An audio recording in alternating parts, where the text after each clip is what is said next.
வணக்கம், welcome to Sakthi's kitchen. இன்றைக்கி நாம் இட்லிக்கும் பொங்கலுக்கும் சேர்ந்த மாதிரி சிறுபருப்பு கத்திரிக்காய் கடையல் தாங்க பார்க்க போகிறோம். வாங்க வீடியோக்குள்ளே போகலாம்.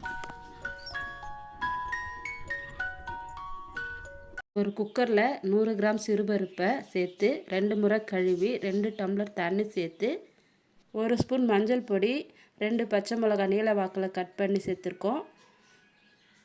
ஒரு பெரிய சைஸ் வெங்காயத்தை நீல வாக்கில் கட் பண்ணி சேர்த்துக்கோங்க. 2 தக்காளி, கொஞ்சமாக பூண்டு, 1 டீஸ்பூன் சீரகம்,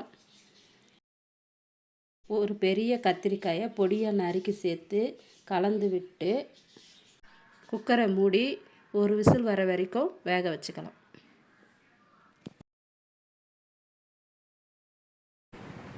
இப்போ பருப்பு நல்லா வெந்துடுச்சு. ஒரு மத்து போட்டு நல்லா கடைஞ்சிக்கலாம். கொஞ்சமாக தண்ணி சேர்த்துட்டு கூடவே ஒரு நெல்லிக்காய் சைஸ் புளியை கரைச்சி சேர்த்துக்கலாம். கூடவே இன்னும் கொஞ்சம் தண்ணி சேர்த்து ஒரு முறை கலந்து விட்டுக்கலாம். தாளிக்க அடுப்பில் ஒரு கடாயை வச்சு அது நல்லா சூடாறினதும் 3 டீஸ்பூன் எண்ணெயை ஊற்றி கடுகு சீரகம் போட்டு கூடவே 2 காஞ்ச மிளகாய் போட்டு அது பொரிஞ்சதும் சாம்பாரில் சேர்த்துக்கலாம். கூடவே கருவேப்பிலை கொத்தமல்லி சேர்த்து தேவைக்கேற்ப உப்பும் சேர்த்து கலந்து விட்டுக்கலாம்.